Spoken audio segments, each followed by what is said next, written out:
Greetings, it's Hugh Ballou. We're in this session of the Nonprofit Chat, which becomes the Nonprofit Exchange podcast. And we've had a series of really good interviews, and tonight is no exception.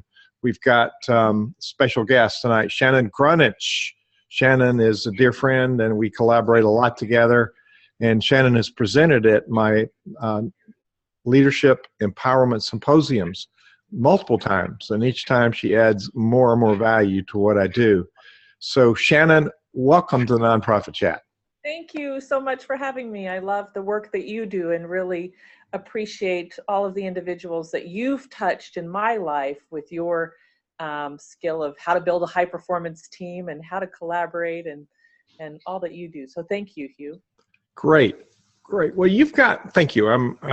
We're better when we work with good people, and I enjoy the collaboration that we share. I know things about you, and you do a lot of things. You produce events, and you get sponsorships, and you do a number of things. Tonight, our channel is about creating the documents and the story to get picked up for free publicity. So tell us a little bit about your background in doing this, and how did you come to this level of expertise that you're going to share with us tonight? Perfect. Thank you. That's a great question. So I've always been doing events and bringing people together. Ever since I was in high school, I would throw parties and bring people together. And when I started my doing events, I looked at the marketing budget and the expense of that and how to grow that, because a lot of times you can spend money on marketing and not get the results you want. And we were doing a local conference here in Florida. We were getting about 500 attendees, which is an incredible amount of individuals, but started studying how do we get picked up by the TV and radio and print, and ended up kind of cracking the code for developing a press release that anybody can do. Anybody that, you don't have to be a great writer.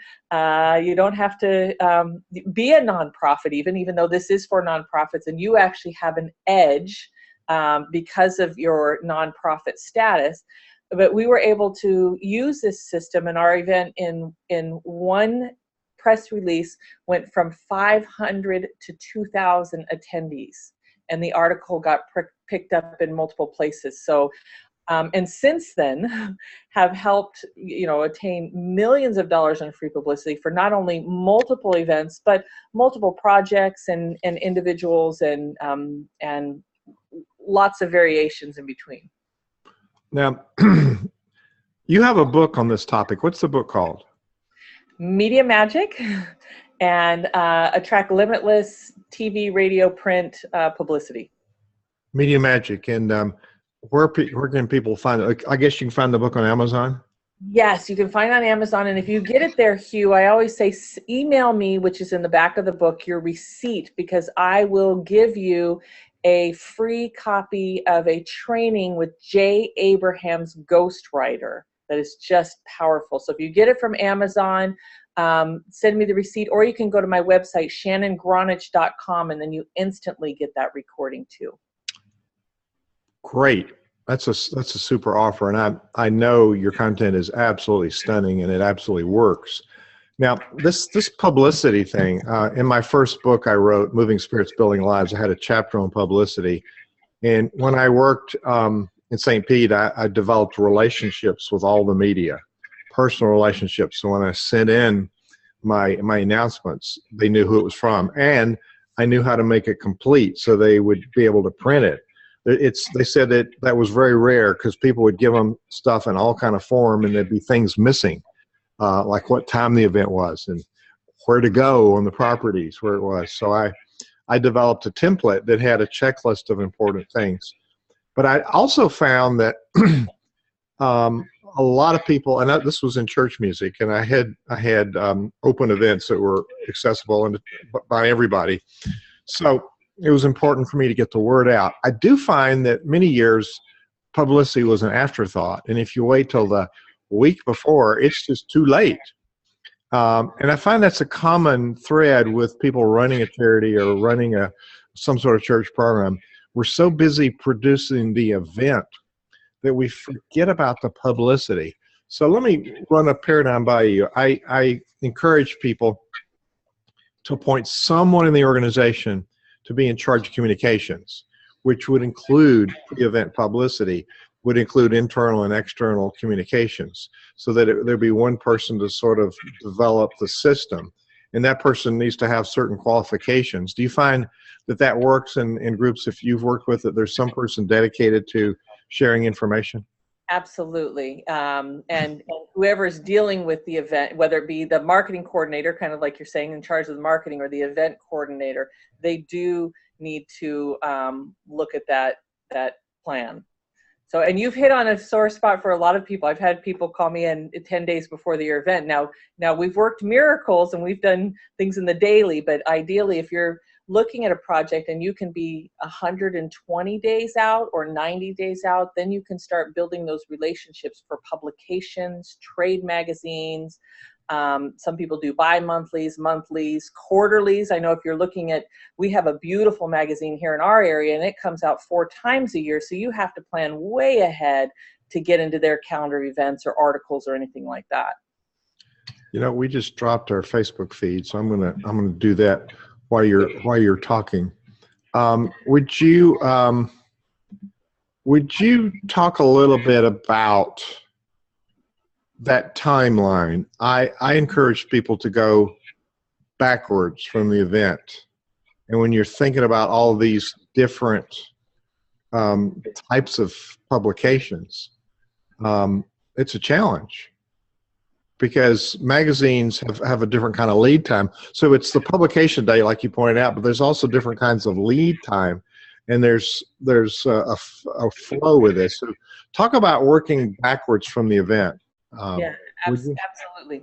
And then I want to be certain to share the 6 essentials too that go with it. So working backwards, you know, I always invite people, one of our greatest assets is our media list. We hear our greatest asset is our contact list and our contacts, which is absolutely true. And another huge asset is our media list.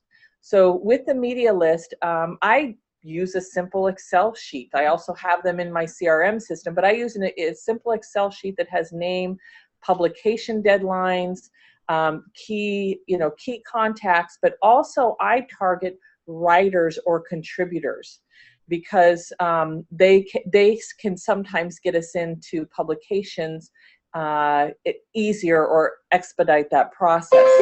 So at least, you know, you want to, when you start creating that list, find out where do you want to be, and locally seems to be the easiest. You do want to have on your vision board or your, you know, definitely you can use this system to target big publications and magazines. However, starting local and getting that media list together is key, and find out who does quarterly, who does monthly, weekly, daily.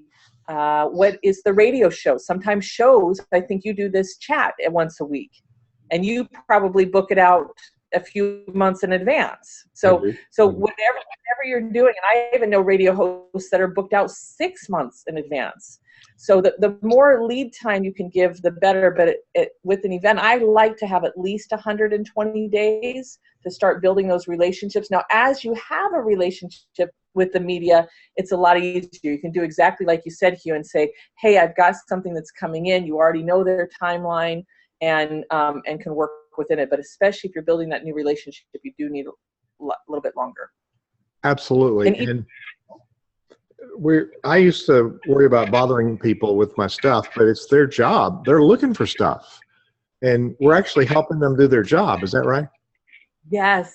There is thousands of dollars worth of free publicity with everybody who's watching this name on it right now. They are looking for stories. Now, they're not looking for free advertising. They're not, you know, this is where there's that fine line, but they are looking for good stories. And I focus on these 3 primary things. Now, we've all heard of negative news and things like that, which those do, you know, you can buy in and tap into some of that for the stories. But the 3 that I focus on is education, community outreach, which that's where a lot of events tie in, or community give back. What are you doing in the community? And then human interests. They love human interests, overcoming adversity, challenges that somebody may have. You may ask, what does this have to do with the nonprofit? How is this going to benefit me? Well, when people see Hugh Ballou, has overcome Hugh, I'm sitting here going, I was going to say something you've overcome, but I've never really heard you overcome many challenges. Anyways, when they hear that, then they're going to look and go, I need to know more about Hugh. Let me connect with him. And who is this individual? Well, I'm getting over being bashful. Good. Well, and you've hit on a subject which is so key. Russell David Dennis has joined us, and welcome, Russell. I like his three names. He doesn't usually use them, but I think it has a rhythm to it.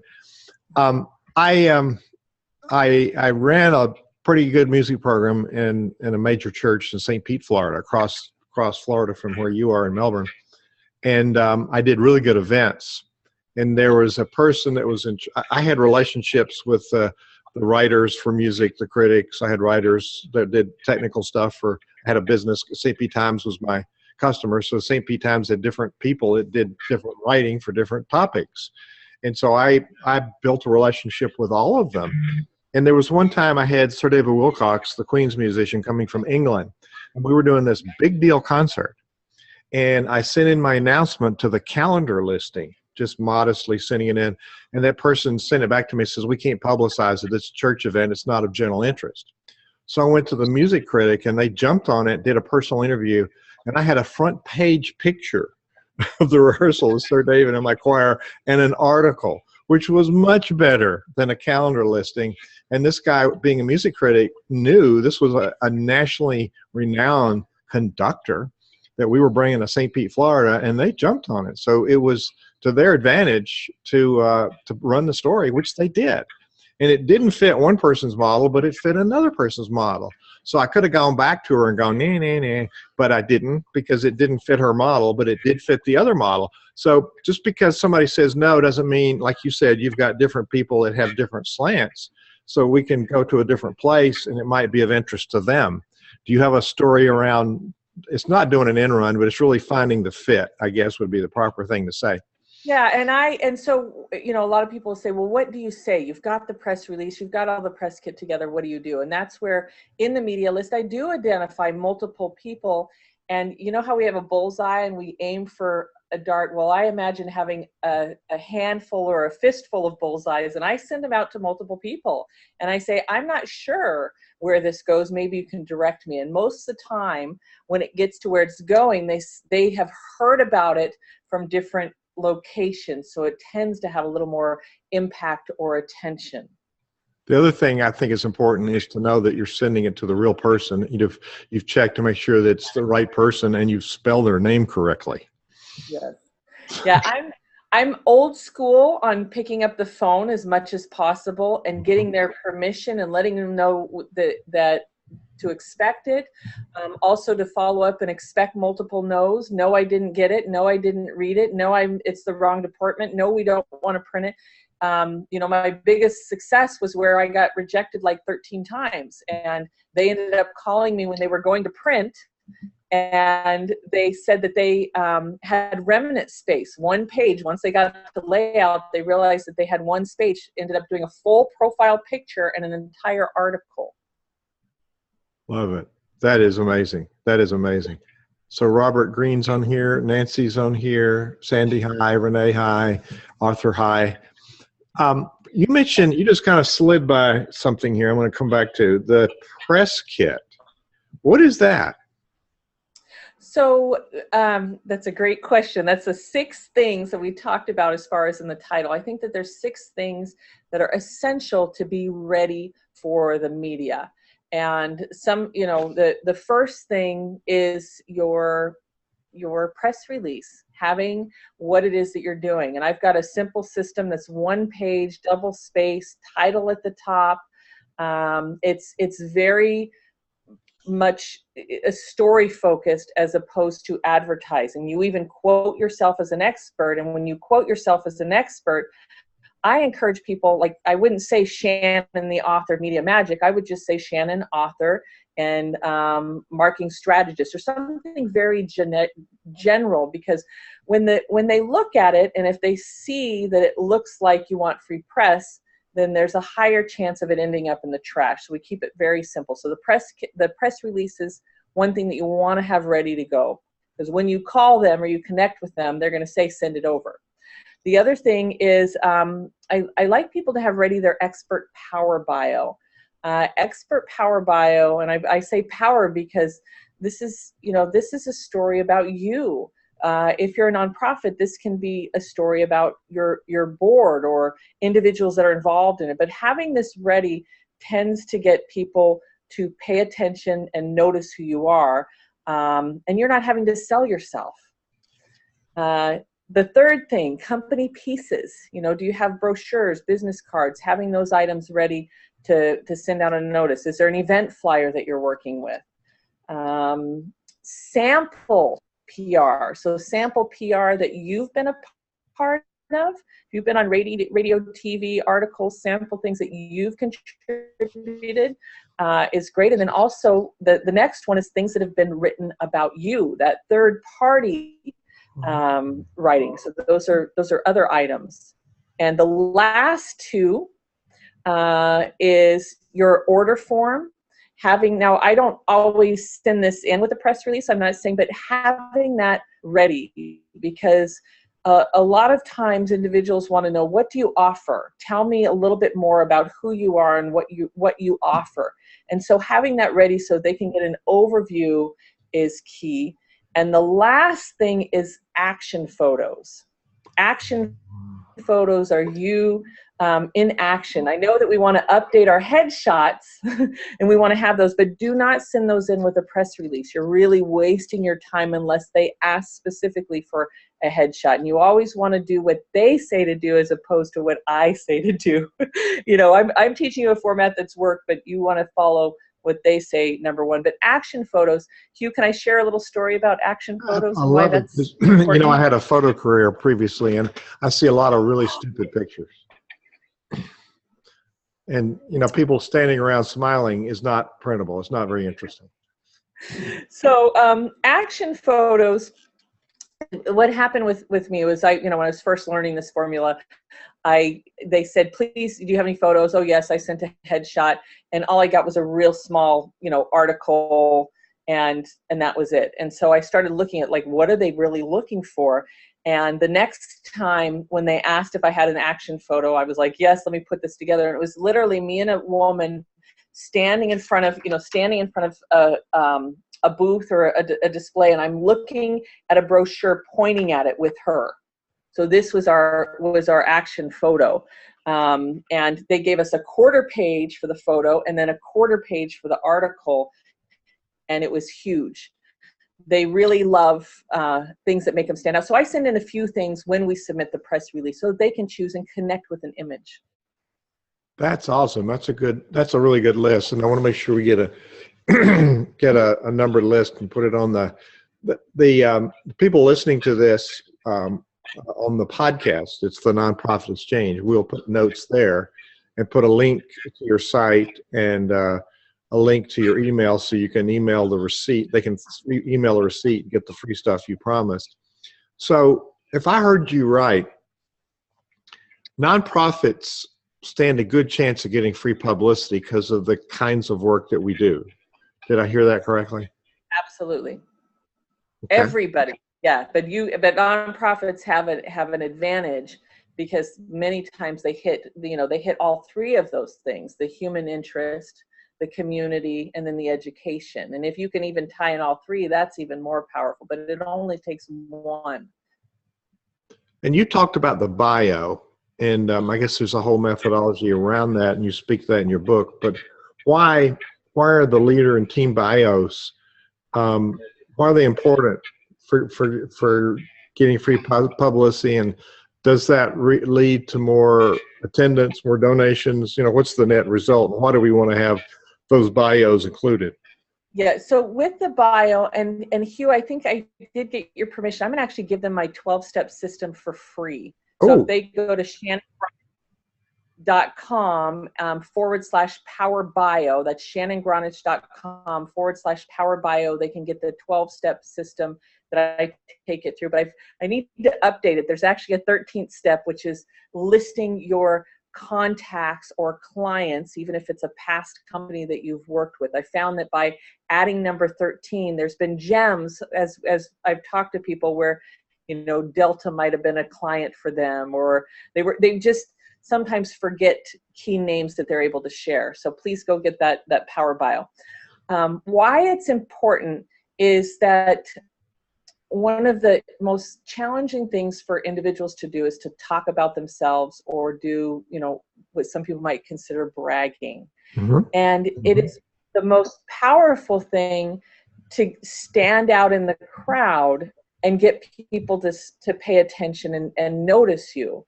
And I found that in the bio process, it really speeds up that, if you're working with a donor and they want to know who are you and what you're doing and why they should entrust you with their money, and they can see that, this is who you've worked with, this is what you've accomplished, this is what you stand for, it makes it easier for them to write a check, and you're actually not having to talk as much, and with the media, a lot of times they want to know, who is this? Why do I need to pay attention to this, to this individual?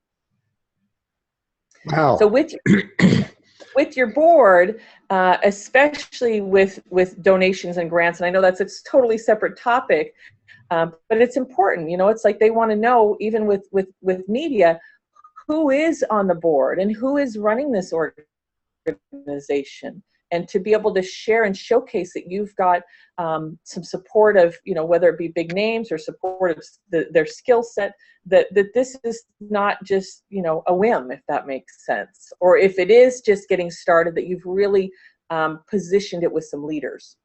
Well, you want to position yourself as a professional, and what you're giving us are really professional tools.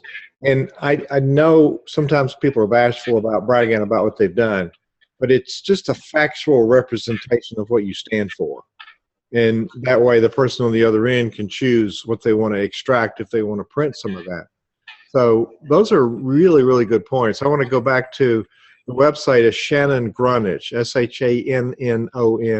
ShannonGronich.com, and then /Power Bio is what it is, /Power Bio. Is that right? Yes. Okay. Yes, that's correct. Sometimes we have a hiccup in the internet connection, so it might be my end, might be your end, but it might be okay in the recording. Huh? I do know sign language. I don't work on the podcast. So, Russell, what do you think of all this? You've spent a lot of time working in the nonprofit sector, and there's so many people that keep things they do a secret. Well, yeah, a lot of them don't want to talk about themselves, or they feel like it's bragging, or they're a little bit apologetic about it. And so it's important to talk about what you're doing. People want to know what it is that you're doing. They're interested. If they're looking at your mission, they want to know what you're doing.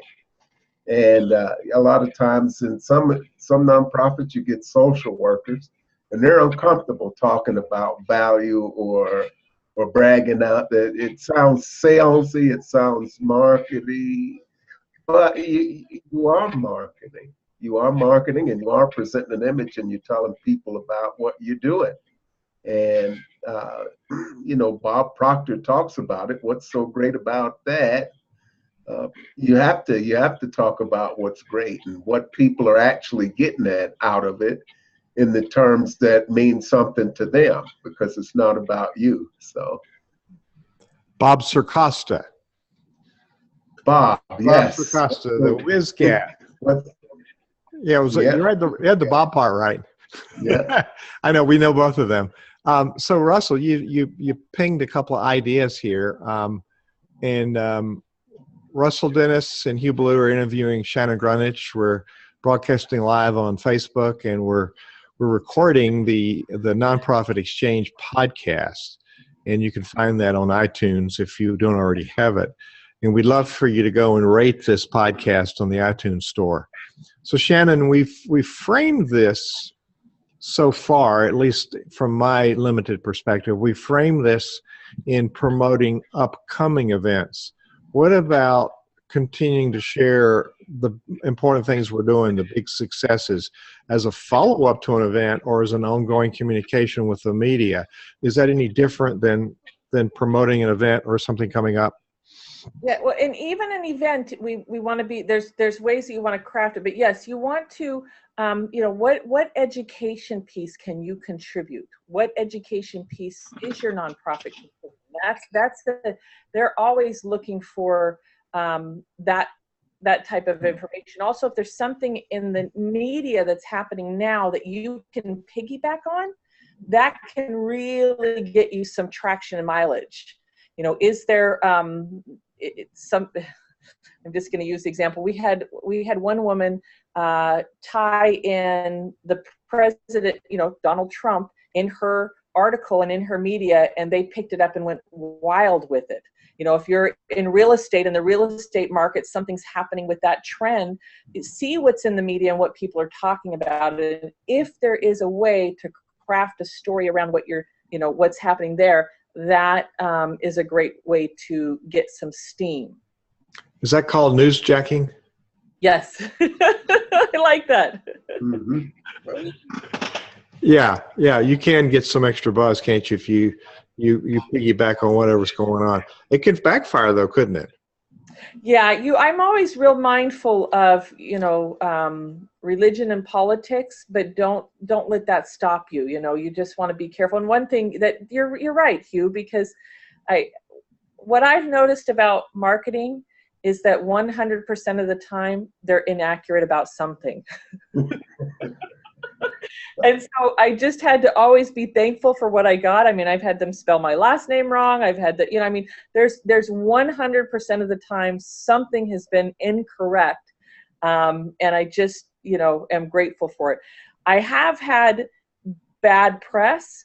I've also worked with people that have had bad press, and I know that there's different levels of that. But there's also different ways of twisting that. I mean, one of my bad press stories, they took a picture of our event road sign, which had our website and our phone number and our company name, and it said, "Road signs are loitering our town." Oh, man. So it was negative news, but it was, and it was a half-page photo, so it was really great. I had another friend who came to me, and it was really hard and horrible for her what had happened. She was in a lawsuit, different things were coming up, and she was really nervous about her event and thought, should I not do the event? Is this negative news going to be really bad? And they kept writing about her in the paper, and I have to tell you, they even mentioned her event, and her event sold out like a month in advance. So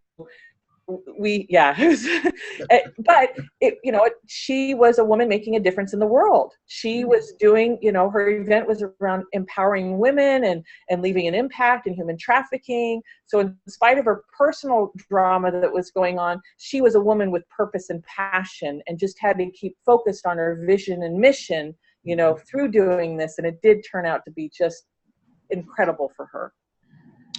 So getting attention and getting to what the essential message is the essential message. And if I'm hearing you also, we want to set ourselves apart and define what's so important about what we're doing. That's what Russ was talking about, the WizCat. I've seen a lot, and I've written a lot of bad press releases. So give us some of the worst practices and how you would change that. You've seen some bad ones, I'm sure. Yes.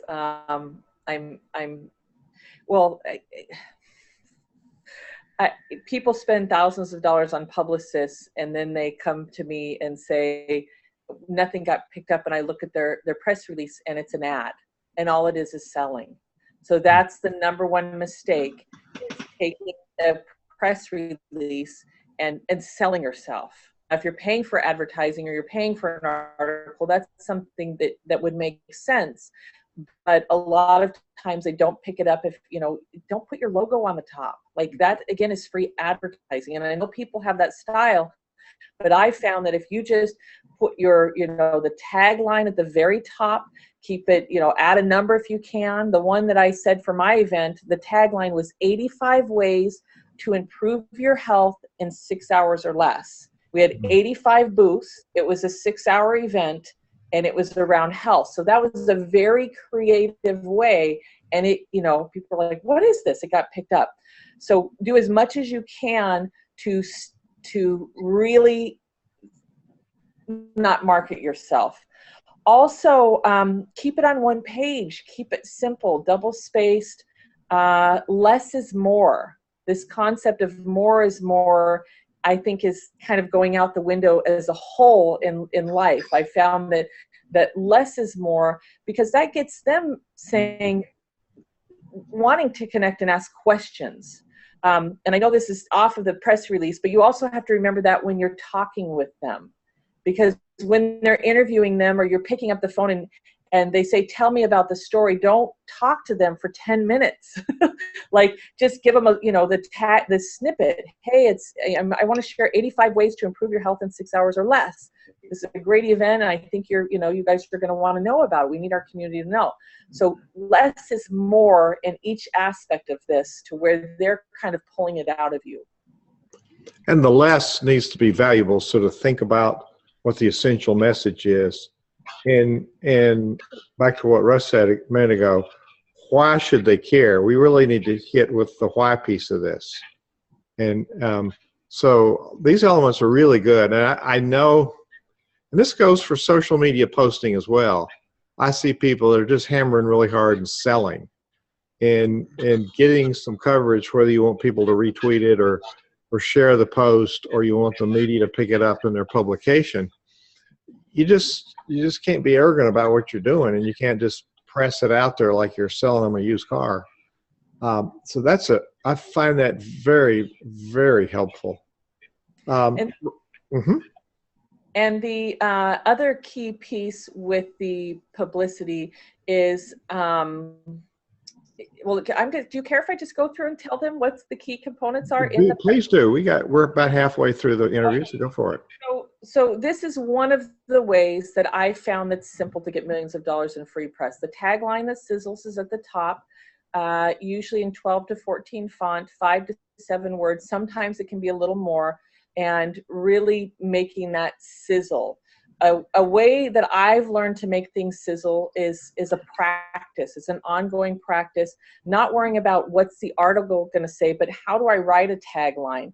And so the next time you go into the grocery store, look at Oprah, look at Cosmo, look at these magazines. They've spent billions of dollars in learning how to craft press releases. Take a picture and look at them and say, how can I use this in my business? A lot of times it's 3 strategies, 9 tools, how to.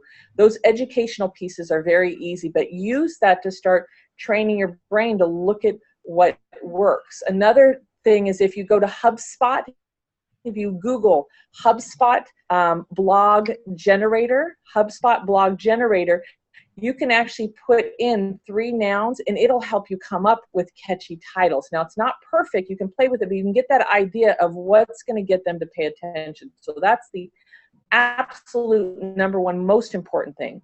Then you go into the introduction, which is the second most important thing.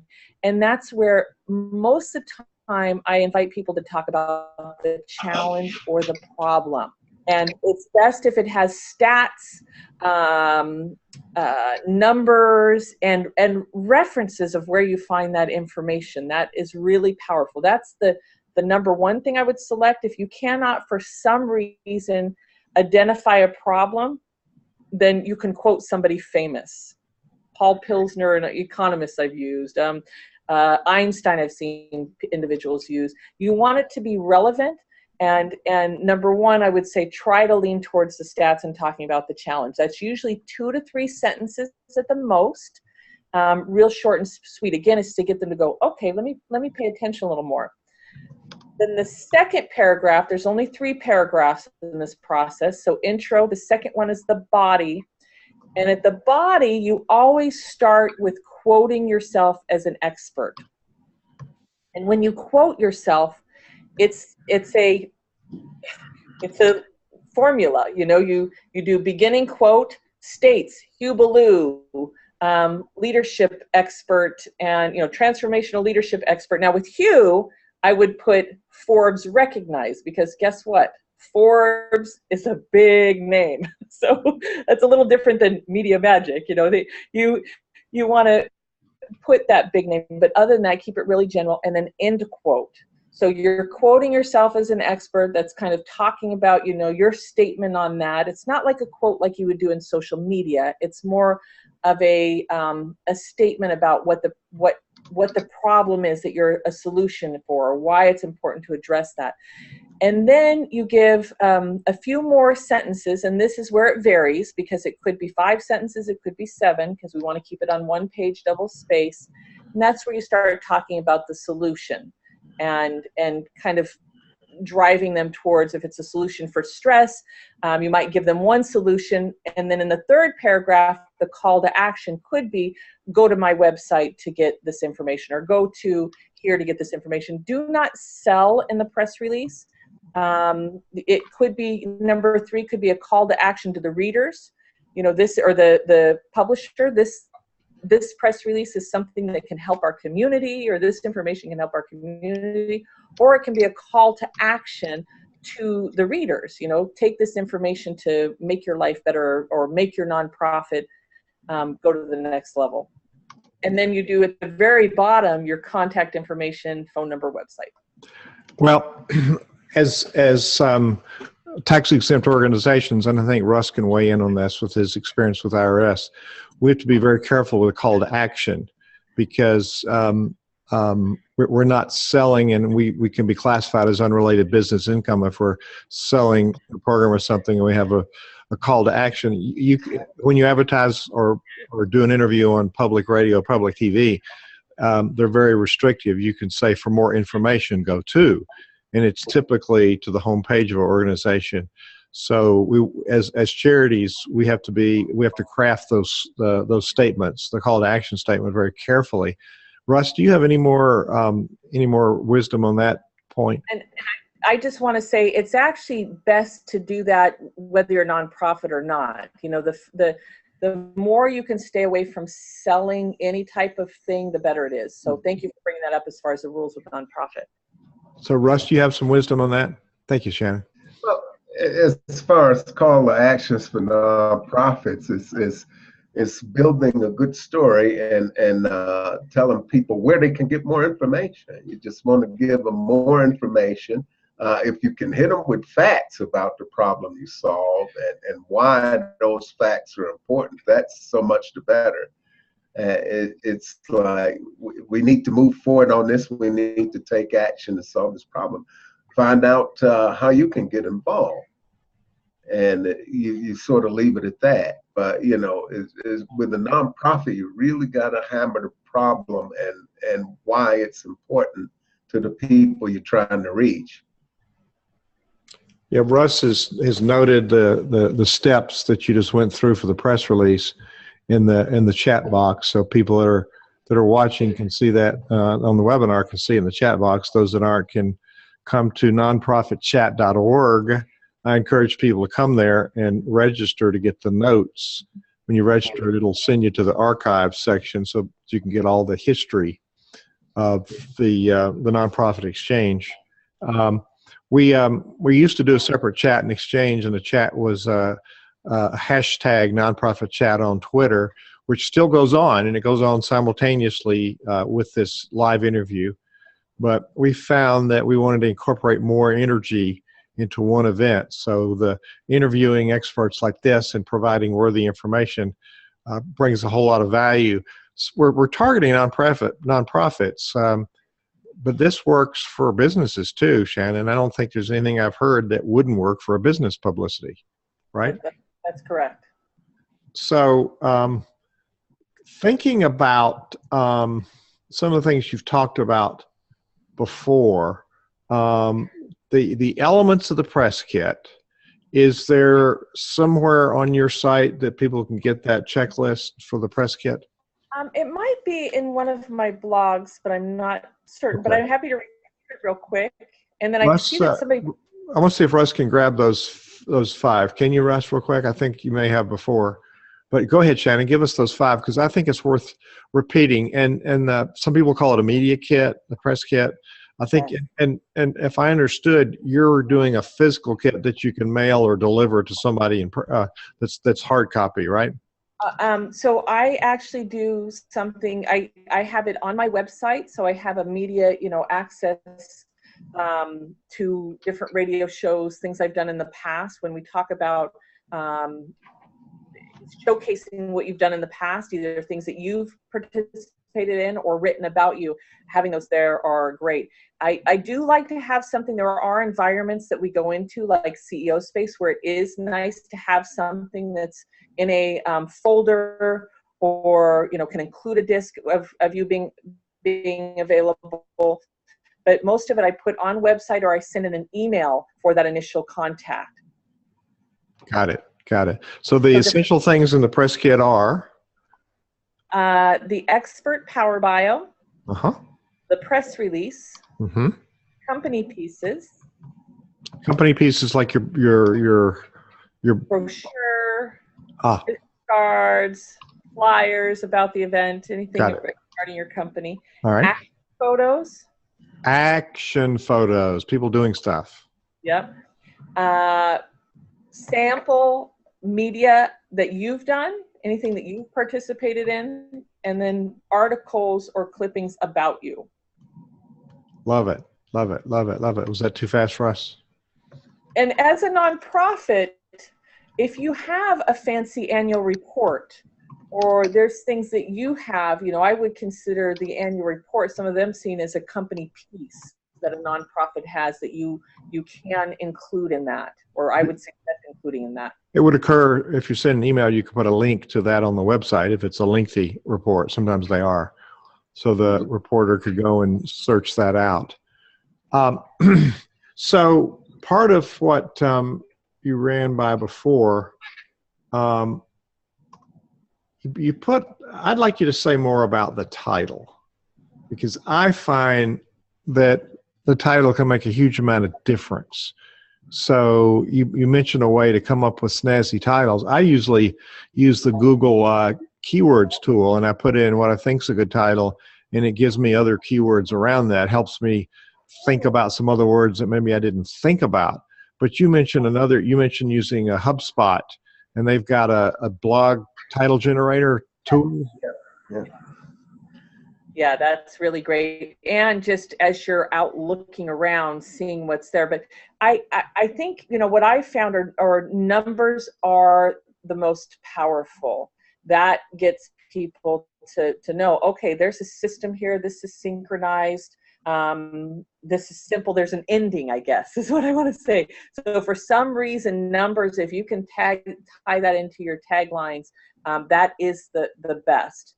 And looking at how-tos, my personal human interest was, I sent it smaller, but they ended up printing Paralyzed Woman Heals with Ancient Chinese Exercise. So incorporating how you overcome adversity. If you're doing charity work and you have an impact on a family, or you have an impact in your mission, you can tie that into the tagline. Speaking about I didn't say. Yeah. Yes. You didn't say what? I don't say any names. Like some individuals will say, like I wouldn't say Hugh Ballew's coming to Melbourne. This is how a lot of people write press releases. I would say Forbes recognized transformational leadership specialist coming to Florida, or Forbes recognized leadership specialist coming to Melbourne.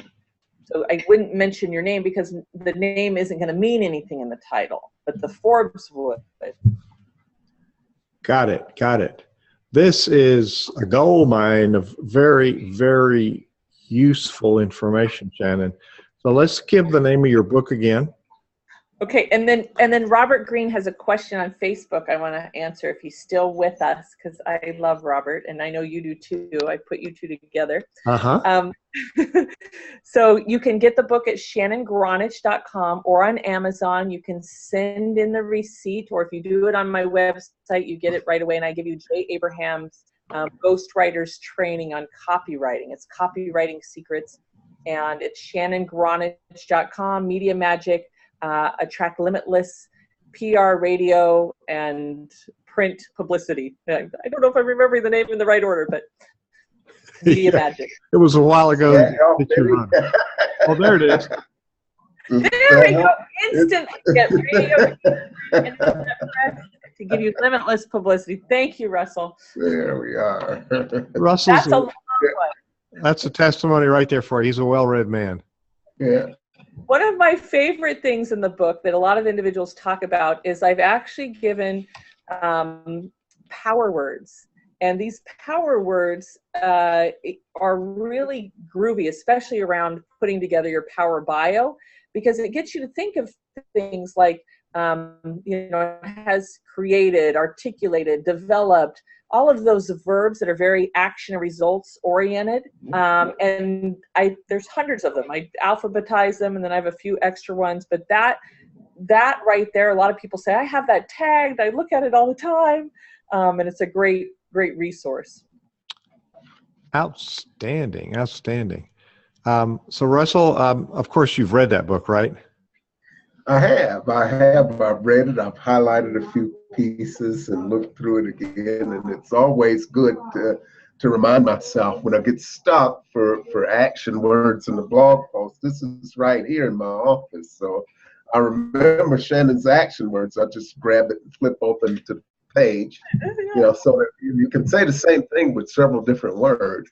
Oh my But goodness. it's those actions you get out of one of the mistakes I see a lot of nonprofit leaders make is when they're writing things, particularly grants, they do it in very passive language. And that was a habit that I had for a long time. But when you're using that passive language, it doesn't convey the message as quickly and as succinctly. So you want to use these action words in grants, especially when you're quantifying your results or quantifying how you're going to measure what you're doing. You want action words. And when you're talking about what you've accomplished, you want these action words to stand out. We have the number of people who are on food stamps, for example. So you want to have those action words there so that they're operative and available to people. And in the press release, they want action. It has to be short. It has to be snap. And Russell's is get them to. So do you, Russell, find that when you're submitting a grant, and I want to make sure we get to Robert Greene's question because he did say, thanks, Shannon, he is watching. Do you find that, and Robert could even answer this question, that they, when you're submitting a grant, that press releases, or not press releases, but them knowing that they've gotten media exposure, do you ever submit where they've been in the media and publicity with grant proposals? Well, it depends on what the request for proposal asks for. But if you've been highlighted or featured, that's always a piece to add to your credibility. Okay. And in those bios for board members and that type of thing, the important things that you put in there are these are the things we've done. And if you got those numbers with results for things that you've done in the past with other projects that go into that, that's pretty powerful. It adds to the credibility. So you have that in your press kit. And that would be another thing I would add in the nonprofit press kit. Who's funded you, who you've worked with, who you've partnered with, what results you managed to get with other programs or similar programs, especially if you're following up with something that you've done. Now let's take it to the next level or have people come back to learn more about it. really good advice. And that whole thing, Russ, about the passive language, Russ is a gifted writer, as you might guess, so he pays attention to those things. And there's a there's a huge difference in how people are going to receive it. So, Shannon, what is this question that's been lingering out there? So Robert Greene with Think Global, Start Local, he says, I'm on a mission to inspire people to do more planned giving to support nonprofits in general, and one in particular. This is a sophisticated proposition. This is really about shifting people from being considered donors into meaningful donors. Is this something I can craft into a well-written press release or a story? Absolutely, Robert. I see a few different angles with that, and one is the education piece of letting people know the benefits of that. There's a few different benefits of the impact that they're having. There's other benefits that could be tax benefits, thinking about the education piece of the benefits. Also, if there's any stories, meaningful stories that can be crafted around this of individuals that have done the meaningful donation. So yes, there's probably a number of angles that you can take with that press release. So thank you, Robert, for that really good question. That's a very good question. And sometimes the donations are like a sympathy card. What we want to do, and that paradigm shift that he's suggesting is so important. We want meaningful supporters that make meaningful donations. And I think what people want to know is what's going to happen as a result of my donation. And you referenced it when you said, what's the impact of the work that you do? And Russ talked about it when he said earlier on, the why piece. I keep going back to that. If you have a why piece, why do people need this? And then to couple it with the impact, and then you quote yourself and others in your organization, then they know you've got the leadership ability with you and your team to actually accomplish it. And so there's also a rhythm of getting information out, Shannon, isn't there? You want to be covered on a regular basis so that the cumulative impact is stronger than a one-time release. Yeah, so this is where if I could leave individuals with anything, is scheduling this as part of your operations, because it is a meaningful and worthwhile and impactful way.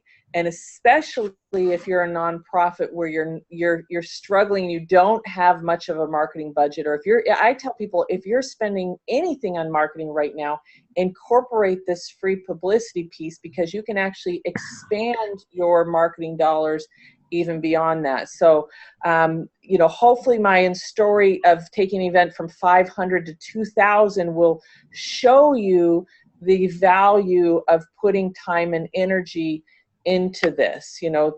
I've had millions, but I've had thousands of dollars in one particular project and publicity, and am able to turn that into some great things. So please look at this as part of your operation, and part of your plan is getting that coverage on a regular basis and getting that out there. Because it takes, sometimes you get it and they say, oh, it's not going to work, and you have to tweak the tagline, and it takes a little bit of work, even as an expert that's done it all a number of times. Most of the time I nail it now because I've really got that. But as you're learning to do this, you're building relationships and you're moving things forward. But yes, you should be every week spending a little bit of time of getting yourself out there. It's free. Why not? I want to invite people on this call to go and check out Nonprofit Performance Magazine. It's nonprofitperformance.org. And we do a whole bunch of useful articles. And the next edition is going to be on boards. So Shannon, if we wanted to craft a press release on a new board member, or the importance of the people on our board, that's what seemed to be newsworthy. If we've got really high value people that are in our organization and they're doing good work. So speak a minute about that. It seems self-serving or kissing up to people, but in the other sense, it's really celebrating. Here's a person that has a lot of connections and a lot of value to the community, and they're putting the value into the work that we're doing as a charity. So is there a press release piece around new board members or new board initiatives to celebrate the power of the board that we have?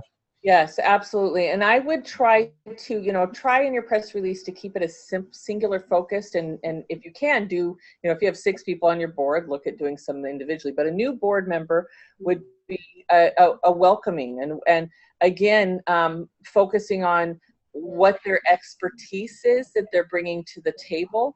If they are somebody like Hugh Ballou, who's been in Forbes, then you can name drop. Shamelessly at that. I love it. I love it. Well, it's true. I mean, you're just such a prime example of when you've had certain levels of accomplishment that are internationally recognized. Those are opportunities to name drop and leverage that with your board. So again, it's telling the story. We're welcoming this new person. Here's what they're bringing to the table, and quoting them. That's a place where you can quote them of what they're, what's the impact they're going to be leaving here. And the quotes are real short and sweet. It's one sentence with you in the middle. Love it, love it, love it.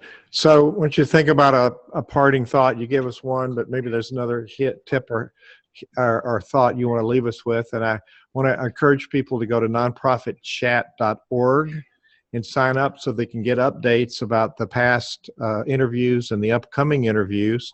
We've had a series of really useful interviews like this, that it's stuff that people can take home and actually do something with. So Shannon, you've given us some very useful stuff in this interview. Thank you so much. And it'll be live on social media on the video, but it'll be part of the Nonprofit Exchange podcast. And I'd like to invite people again to go on the iTunes store and review the Nonprofit Exchange podcast, because that'll help us get ratings and be able to share it with more people. As we're winding down and wrapping up this hour, which has gone way too fast, what's a parting tip or thought that you'd like to leave people with? I just want to share one of the biggest transformations that I see in this media kit process, and that's the power of the expert power bio. I did give you the 12-step power bio at shannongronich.com/power bio. Going through this process and creating that, I've seen this, for me personally, be able to get wages like an attorney, paid like an attorney. I've seen individuals get speaking gigs that they didn't necessarily get. The expert power bio is usually one of the first places that I start with people, because it has the greatest impact on the results that we have in multiple areas of the nonprofit. So when you're talking to donors, when you're talking to media, when you're looking at proposals or agreements. So if you don't have that, put energy and time on that, because right now there's, again, thousands of dollars of publicity waiting for your name on it. There's stages waiting for you. There's radio interviews waiting for you. They just need to know who you are and why they want to pay attention. Wise words. Russ, thank you as always for being so diligent and capturing the sound bites that matter. And Shannon, thank you for sharing your wisdom with the nonprofit world. And we'll push this out right away so people will be able to listen. Awesome. Thank you, Hugh, for your work. I can't say enough of how grateful I am, and all the lives, again, that you've touched in my world and at our events. And Hugh is on our executive team, so he's just a rock star. Thank you, Hugh. And thank you, Russell. I love you too. You're awesome. Good to see you again. Great to see you again. I love this. And like I said, this is in my office, kind of shameless promote. It's best to let your friends recommend you, Shannon. That's why I'm doing that. Russell has got media magic in his hand. That's a good place to say goodbye. Goodbye.